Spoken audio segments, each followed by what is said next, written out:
मुख्यमंत्री और मंत्री परिषद के बारे में इस वीडियो में हम डिस्कस करेंगे। तो शुरू करते हैं। सबसे पहले हम देखते हैं मुख्यमंत्री।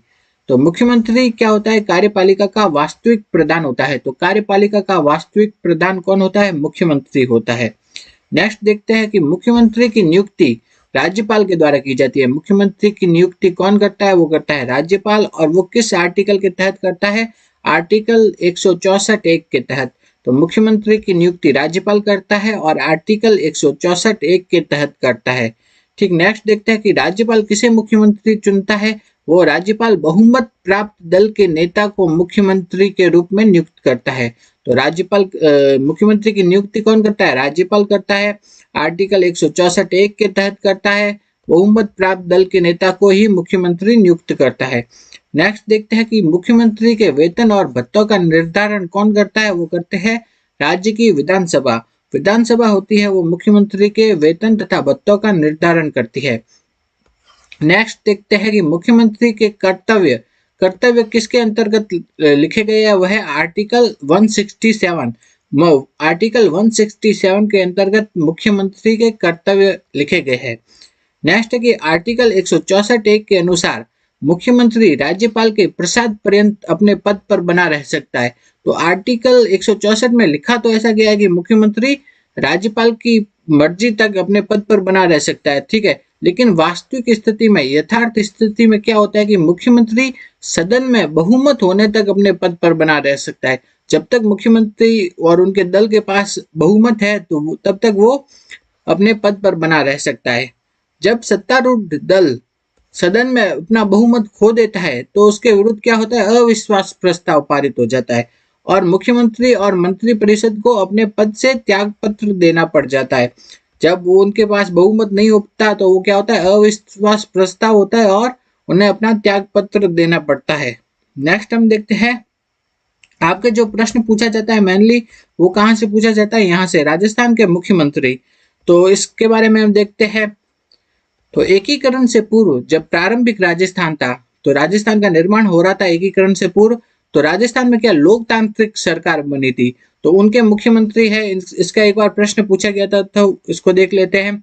तो मत्स्य संघ जब बना था तो उसके मुख्यमंत्री बनाए गए थे शोभाराम कुमावत। किन्हें? शोभाराम कुमावत को बनाया गया था मत्स्य संघ का मुख्यमंत्री। नेक्स्ट है, राजस्थान संघ जब बना था तो उसके मुख्यमंत्री बने थे गोकुल लाल असावा। कौन थे? गोकुल लाल असावा। नेक्स्ट है संयुक्त राजस्थान। संयुक्त राजस्थान बना था तो उसके मुख्यमंत्री थे कौन? माणिक्य लाल वर्मा। तो ये प्रश्न पूछा गया था एक बार कि निम्न में से कौन लोकतांत्रिक सरकारों के मुख्यमंत्री रहे थे? तो वह है शोभालाल कुमावत, गोकुल लाल असावा और माणिक्य लाल वर्मा। नेक्स्ट हम देखते हैं, राजस्थान के जो पहले मुख्यमंत्री कौन बने थे? वो बने थे हीरालाल शास्त्री। कौन बने थे? हीरालाल शास्त्री राजस्थान के पहले मुख्यमंत्री बने थे। बाद में केंद्र सरकार द्वारा एक आईसीएस ऑफिसर को नियुक्त किया गया था, वो थे CS वेंकटाचारी। क्या है? CS वेंकटाचारी को मुख्यमंत्री नियुक्त किया गया था। किसके द्वारा? केंद्र सरकार के द्वारा CS वेंकटाचारी को मुख्यमंत्री नियुक्त किया गया था। तो अभी ये RS में प्रश्न पूछा गया था कि CS वेंकटाचारी निर्वाचित मुख्यमंत्री नहीं है। हाँ, तो ये निर्वाचित नहीं थे क्योंकि उन्हें नियुक्त किया गया था, तो ये कथन सही था। तो वो CS वेंकटाचारी निर्वाचित नहीं है, उन्हें क्या किया था? नियुक्त किया गया था। नेक्स्ट हम देखते हैं, फिर मुख्यमंत्री कौन बने? वो बने जयनारायण व्यास। कौन बने? जयनारायण व्यास। तो ये जो पहले तीनों थे, कौन से?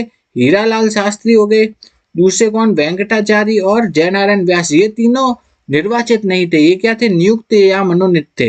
ये तीनों क्या थे? नियुक्त थे। हीरालाल शास्त्री हो गए, CS वेंकटाचारी और जयनारायण व्यास, ये तीनों क्या थे? नियुक्त थे। नेक्स्ट देखते हैं, ये प्रश्न पूछा जाता है, राजस्थान के पहले निर्वाचित मुख्यमंत्री कौन बने थे? वो बने थे टीकाराम पालीवाल। कौन? टीकाराम पालीवाल बने थे राजस्थान के पहले निर्वाचित मुख्यमंत्री। तो राजस्थान के पहले निर्वाचित मुख्यमंत्री कौन हो गए? वो हो गए टीकाराम पालीवाल।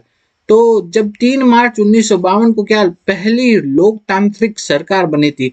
राजस्थान की पहली लोकतांत्रिक सरकार कब बनी थी? 3 मार्च 1952 को। तब जो मुख्यमंत्री बने थे वो बने थे टीकाराम पालीवाल, राजस्थान के पहले निर्वाचित मुख्यमंत्री। बाद में क्या हुआ? टीकाराम पालीवाल के क्या है कि केयर टेकर सरकार के खिलाफ अविश्वास प्रस्ताव पारित हुआ। तो इनकी क्या हुई? बाद में केयर टेकर सरकार थी, उसके खिलाफ अविश्वास प्रस्ताव पारित हुआ। और फिर उन्हें इस पद से हटना पड़ा। तो मुख्य टीकाराम पालीवाल बाद में इस पद से हट गए मुख्यमंत्री के पद से। तो और बाद में क्या बन गए वो उप मुख्यमंत्री। किसकी सरकार में? जयनारायण व्यास की सरकार में उप मुख्यमंत्री बने टीकाराम पालीवाल। तो पहले तो वो मुख्यमंत्री थे, फिर मुख्यमंत्री से वो नीचे वाले पद पे आ गए, उप मुख्यमंत्री पे। तो ऐसे एकमात्र जो मुख्यमंत्री जो पहले तो मुख्यमंत्री थे लेकिन बाद में क्या बन गए? उप मुख्यमंत्री। मतलब वो नीचे वाले पद पे आ गए। ठीक है, तो वो क्या हो गए? वो कौन से थे? वो थे टीकाराम पालीवाल। तो ऐसे मुख्यमंत्री जो पहले तो मुख्यमंत्री बने और बाद में क्या बने? उप मुख्यमंत्री, वो थे टीकाराम पालीवाल। नेक्स्ट देखते हैं, राजस्थान में 4 बार मुख्यमंत्री पद की शपथ लेने वाले जो मुख्यमंत्री थे वो कौन है? मोहनलाल सुखाड़िया। तो 4 जो बार मुख्यमंत्री पद की शपथ किसने ली थी? वो थे मोहनलाल सुखाड़िया। तो सबसे अधिक समय तक मुख्यमंत्री कौन रहे थे राजस्थान में? मोहनलाल सुखाड़िया। उन्होंने 4 बार मुख्यमंत्री पद की शपथ ली थी।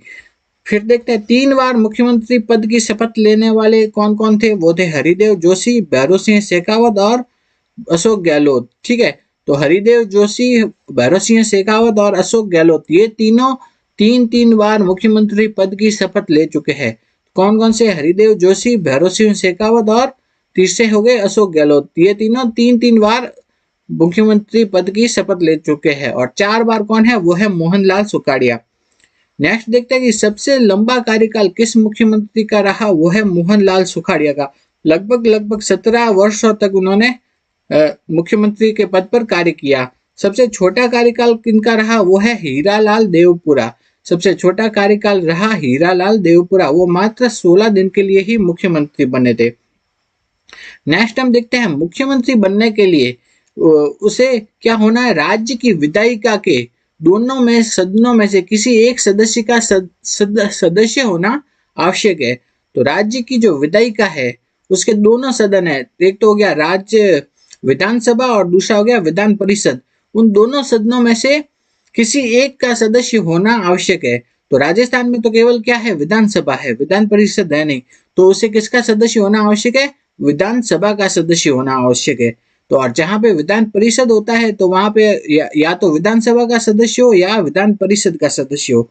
तो मुख्यमंत्री बनने के लिए राज्य विधायिका की दोनों सदनों में से किसी एक सदन है उसका सदस्य होना क्या है? आवश्यक है। तो ये क्या है? यदि वह शपथ लेते समय किसी भी सदन का सदस्य नहीं है, यदि शपथ लेते टाइम किसी भी सदन का सदस्य नहीं है तो क्या करना होता है? उसे 6 माह के भीतर चुनाव करवा करके विधायक निर्वाचित होना आवश्यक है। तो 6 माह के भीतर उसे क्या है? एमएलए निर्वाचित होना क्या है? आवश्यक है, या उसे विधानसभा या विधान परिषद का सदस्य बनना आवश्यक है। कितने? 6 माह के अंदर। तो जब भैरों सिंह शेखावत पहली बार जब मुख्यमंत्री बने थे और जगन्नाथ पहाड़िया, ये दो ऐसे एग्जाम्पल है जो कि जब इन्होंने मुख्यमंत्री पद की शपथ ली थी तब ये विधानसभा के सदस्य नहीं थे। बाद में इन्होंने चुनाव में जीत करके 6 महीने के अंदर विधानसभा के सदस्य बने थे। तो ये इसका एग्जाम्पल है। नेक्स्ट हम देखते हैं 1977 में जब भैरों सिंह शेखावत ने मुख्यमंत्री पद की शपथ ली तो वह विधायिका के सदस्य नहीं थे, विधानसभा के सदस्य नहीं थे। बाद में उन्होंने चुनाव जीत करके 6 माह के अंदर विधानसभा के सदस्य बने, तभी वो मुख्यमंत्री पद के लिए पात्र हुए। नेक्स्ट हम देखते हैं भैरों सिंह शेखावत ऐसे पहले मुख्यमंत्री थे जो कि मुख्यमंत्री की शपथ लेते समय विधानसभा के सदस्य नहीं थे। एक बार ये प्रश्न पूछा गया था। तो ऐसे पहले मुख्यमंत्री कौन थे? वो थे भैरों सिंह शेखावत। नेक्स्ट देखते हैं जयनारायण व्यास और भैरों सिंह शेखावत, ये दोनों मुख्यमंत्री बनने से पूर्व किसी भी मंत्री परिषद में मंत्री नहीं थे। तो ऐसे कौन कौन से मुख्यमंत्री हैं जो कि मुख्यमंत्री बनने से पहले किसी भी मंत्री परिषद में किसी भी मंत्री के पद पर कार्यरत नहीं थे? वो है जयनारायण व्यास और भैरों सिंह शेखावत, ये दोनों। नेक्स्ट देखते हैं हम राजस्थान के मुख्यमंत्री जिन्होंने बाद में जाकर राज्यपाल के रूप में भी कार्य किया। तो राज्यपाल के रूप में भी कार्य करने वाले कौन कौन थे? वो थे मोहनलाल सुखाड़िया, वो कहाँ के राज्यपाल बने? आंध्र प्रदेश के।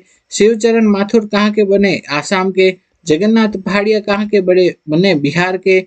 हरिदेव जोशी कहाँ के बने? असम, मेघालय, पश्चिम बंगाल। इत्यादि के राज्यपाल बने। तो राज्यपाल के रूप में कार्य किन्होंने किया? मोहनलाल सुखाड़िया ने, शिवचरण माथुर ने, जगन्नाथ पहाड़िया ने, हरिदेव जोशी, इन सभी ने किसके रूप में भी कार्य किया था? इन सभी ने राज्यपाल के रूप में भी कार्य किया था, इन सभी मुख्यमंत्रियों ने। नेक्स्ट हम देखते हैं राजस्थान में अब तक कितनी बार राष्ट्रपति शासन लागू हो चुका है? तो वह है 4 बार। राजस्थान में कितनी बार राष्ट्रपति शासन लागू हो चुका है? कितने? 4 बार राष्ट्रपति शासन लागू हो चुका है राजस्थान में। तो पहली बार राष्ट्रपति शासन कब लागू हुआ? 1967 में। दूसरी बार राष्ट्रपति शासन हुआ 1977। तीसरी बार कब हुआ? 1980। और चौथी बार 1992 में। तो पहली बार राष्ट्रपति शासन कब लगा राजस्थान में? 1967 में। दूसरी बार 1977, तीसरी बार 1980 और चौथी बार 1992 में। तो पहली बार जब राष्ट्रपति शासन लगा था 1967 में, तो मुख्यमंत्री कौन थे? मोहनलाल सुखाड़िया। दूसरी बार राष्ट्रपति शासन लगा तो मुख्यमंत्री कौन थे? हरिदेव जोशी। कौन थे? हरिदेव जोशी। तीसरी बार जब राष्ट्रपति शासन लगा 1980 में, जब मुख्यमंत्री थे भैरों सिंह शेखावत।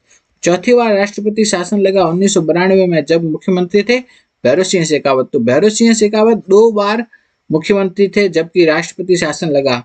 और हरिदेव जोशी कब थे? 1900 दूसरे राष्ट्रपति शासन में मुख्यमंत्री थे। ठीक है, अब हम नेक्स्ट देखते हैं कि जब 1975 की इमरजेंसी आपातकाल लगा था उस टाइम राजस्थान के मुख्यमंत्री कौन थे? वो थे हरिदेव जोशी। ये प्रश्न बहुत इंपॉर्टेंट है, अभी 2023 में ही 2 एग्जामों में पूछ लिया है। 2022-23 में 2 एग्जामों में ये आ गया है। तो एक आरएस में आया था और एक किसी शायद सेकंड ग्रेड में आया था। तो 1975 की जब इमरजेंसी लगी थी, आपातकाल लगा था पूरे देश में, तब राजस्थान के मुख्यमंत्री कौन थे? वो थे हरिदेव जोशी। कौन थे? हरिदेव जोशी।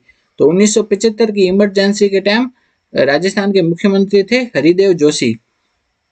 नेक्स्ट है कि जगन्नाथ पहाड़िया। तो राजस्थान के पहले अनुसूचित जनजाति के मुख्यमंत्री कौन थे? वो थे जगन्नाथ पहाड़िया। जगन्नाथ पहाड़िया आपने अभी देखा था, वो जब मुख्यमंत्री की शपथ ली थी उन्होंने, तो वह विधानसभा के सदस्य नहीं थे। वो कहाँ के सदस्य थे? लोकसभा के। और जो केंद्रीय मंत्रिमंडल है उसमें राज्य वित्त मंत्री के रूप में कार्यरत थे। केंद्रीय मंत्रिमंडल में राज्य वित्त मंत्री के रूप में कार्यरत थे कौन? जगन्नाथ पहाड़िया। तो शपथ लेते टाइम क्या है, वो विधानसभा के सदस्य नहीं थे। शपथ लेते समय वह विधानसभा के सदस्य नहीं थे। फिर उन्होंने क्या किया, बाद में चुनाव लड़कर के विधानसभा के सदस्य बने थे जगन्नाथ पहाड़िया। तो तभी वो मंत्री बनने के योग्य हुए। नेक्स्ट हम देखते हैं कि महादेवी वर्मा पर बयान देने के कारण कौन से मुख्यमंत्री को त्याग पत्र देना पड़ा था? वो थे जगन्नाथ पहाड़िया। तो महादेवी वर्मा पर इन्होंने एक बयान दे दिया था जिसके कारण इन्हें त्याग पत्र देना पड़ा था। नेक्स्ट देखते हैं कौन से मुख्यमंत्री बाद में भारत के उपराष्ट्रपति बने? वो है भैरों सिंह शेखावत। भैरों सिंह शेखावत बाद में जाकर के भारत के उपराष्ट्रपति बने। नेक्स्ट है राजस्थान के एकमात्र अल्पसंख्यक मुख्यमंत्री कौन थे? बरकतुल्ला खां। राजस्थान के एकमात्र अल्पसंख्यक मुख्यमंत्री कौन बने थे? वो है बरकतुल्ला खां। मोहनलाल सुखाड़िया द्वारा त्याग पत्र देने पर इन्हें मुख्यमंत्री बनाया गया था। तो मोहनलाल सुखाड़िया द्वारा त्याग पत्र देने पर किन्हें मुख्यमंत्री बनाया गया था? वो है बरकतुल्ला खां को। तो बरकतुल्ला खां को मुख्यमंत्री कब बनाया गया था? मोहनलाल सुखाड़िया ने जब त्याग पत्र दे दिया था तो बरकतुल्ला खां को मुख्यमंत्री बनाया गया था और वो राजस्थान के एकमात्र अल्पसंख्यक मुख्यमंत्री बने हैं। नेक्स्ट देखते हैं कि राजस्थान की एकमात्र महिला मुख्यमंत्री कौन बनी है? वसुंधरा राजे। जब वसुंधरा राजे पहली बार मुख्यमंत्री बनी थी, कब बनी थी? वह दिसंबर 2003 में। कब बनी थी? दिसंबर 2003 में। तो वसुंधरा राजे अभी तक 2 बार मुख्यमंत्री बन चुकी है। तो पहली बार कब बनी थी? वो है दिसंबर 2003 में बनी थी मुख्यमंत्री। नेक्स्ट देखते हैं कि एक बार ये प्रश्न अभी पूछा गया है कि अशोक गहलोत पहली बार मुख्यमंत्री कब बने थे? वह है दिसंबर 1998 में। तो 1998 में कौन बन गए? अशोक गहलोत। फिर कौन बन गई 2003 में? वसुंधरा राजे।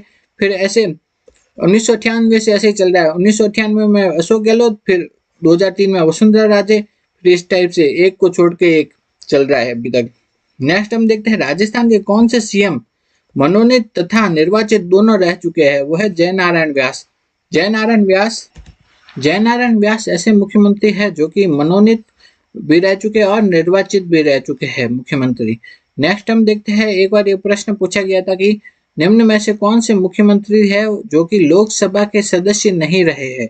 तो वह हरिदेव जोशी नहीं रहे, भैरों शेखावत लोकसभा के सदस्य नहीं रहे, बरकतुल्ला खां वो भी लोकसभा के सदस्य नहीं रहे हैं। नेक्स्ट देखते हैं कि लोकसभा के सदस्य कौन रह चुके हैं, वह टीकाराम पालीवाल। टीकाराम पालीवाल लोकसभा के सदस्य रह चुके हैं। अगला प्रश्न है, राज्य मंत्री को अपने विभाग से संबंधित शाखाओं से संबंधित कार्य उप मंत्री को सौंपने के लिए किसका अनुमोदन लेना आवश्यक होता है? तो राज्य मंत्री है, उसको अपने विभाग के कार्य उप मंत्री को सौंपने के लिए किसका अनुमोदन लेना होता है? वो है मुख्यमंत्री का। तो मुख्यमंत्री का अनुमोदन लेकर के ही राज्य मंत्री अपने विभाग के कार्य उप मंत्री को सौंपता है। नेक्स्ट देखते हैं हम, ये तो हो गया मुख्यमंत्री। अब हम देखते हैं मंत्री परिषद। क्या है मंत्री परिषद? मंत्री परिषद में सबसे पहले हम देखते हैं आर्टिकल 164(2) के अनुसार मंत्री परिषद किसके प्रति उत्तरदायी होता है? तो मंत्री परिषद उत्तरदायी होता है विधानसभा के प्रति। तो राजस्थान का मंत्री परिषद किसके प्रति उत्तरदायी होता है? विधानसभा के प्रति। किस आर्टिकल के तहत? 164(2) आर्टिकल के तहत। नेक्स्ट हम देखते हैं, यदि किसी ऐसे व्यक्ति को मंत्री बनना है जो कि राज्य की विधायिका का सदस्य नहीं है, तो राज्य की विधायिका का सदस्य नहीं है तो क्या करना होता है? उसे 6 माह के अंदर अंदर विधान मंडल का सदस्य बनना होता है। या तो विधानसभा का बन जाए या विधान परिषद का बन जाए। राजस्थान में केवल विधानसभा है तो उसे विधानसभा का सदस्य बनना जरूरी है 6 माह के अंदर अंदर। नेक्स्ट हम देखते हैं, कौन से संविधान संशोधन द्वारा मंत्री परिषद का आकार तय किया गया? इंपॉर्टेंट प्रश्न है कि कौन से संविधान संशोधन में मंत्री परिषद का आकार तय किया गया? वो है 91वें संविधान संशोधन में, जो कि 2003 में हुआ। 91वें संविधान संशोधन में मंत्री परिषद का क्या किया गया? आकार को तय किया गया। कौन से? 91 संविधान संशोधन में। उसमें विधानसभा के मंत्री परिषद का आकार तय किया गया। कौन से? 91वें संविधान संशोधन में, जो कि 2003 में हुआ था। नेक्स्ट हम देखते हैं, अगला प्रश्न है, किसी राज्य में मुख्यमंत्री सहित मंत्री परिषद की अधिकतम संख्या कितनी हो सकती है? तो मंत्री परिषद के जो मंत्री होते हैं उनकी अधिकतम संख्या किसी राज्य में कितनी हो सकती है?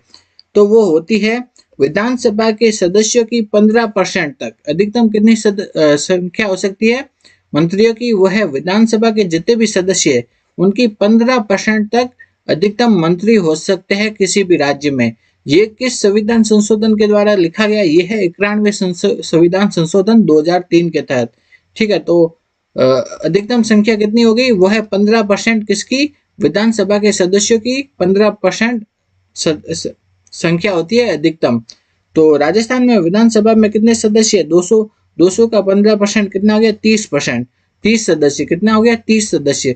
तो राजस्थान में मंत्री परिषद में मंत्रियों की अधिकतम संख्या कितनी होगी? वो होगी 30। तो राजस्थान में मंत्री परिषद है उसमें मंत्रियों की अधिकतम संख्या हो गई 30, जिसमें से 29 तो क्या होंगे? मंत्री, और एक क्या होगा? मुख्यमंत्री। तो जो ये 30 संख्या है ये क्या है? मुख्यमंत्री सहित है। तो राजस्थान की जो मंत्री परिषद में मंत्रियों की अधिकतम संख्या हो गई 30 हो गई, जिसमें से एक मुख्यमंत्री और 29 मंत्री होंगे। ये तो क्या होगी? अधिकतम संख्या। अब हम देखते हैं न्यूनतम संख्या। न्यूनतम संख्या कितनी हो सकती है? राजस्थान में मंत्री परिषद में मंत्रियों की न्यूनतम संख्या कितनी होगी? वो है 12। 12 होगी न्यूनतम संख्या और 30 होगी अधिकतम संख्या। तो 12 में से एक तो क्या होगा? मुख्यमंत्री, और 11 क्या हो गए? मंत्री। तो राजस्थान में मंत्री परिषद में मंत्रियों की संख्या कितनी होगी? 12 से 30 के बीच में। 12 से 30 के बीच में होगी मंत्रियों की संख्या राजस्थान में। नेक्स्ट हम देखते हैं, कौन सा आर्टिकल मुख्यमंत्री की नियुक्ति, वेतन, भत्ता और कार्यकाल आदि से संबंधित है? वो है आर्टिकल 164।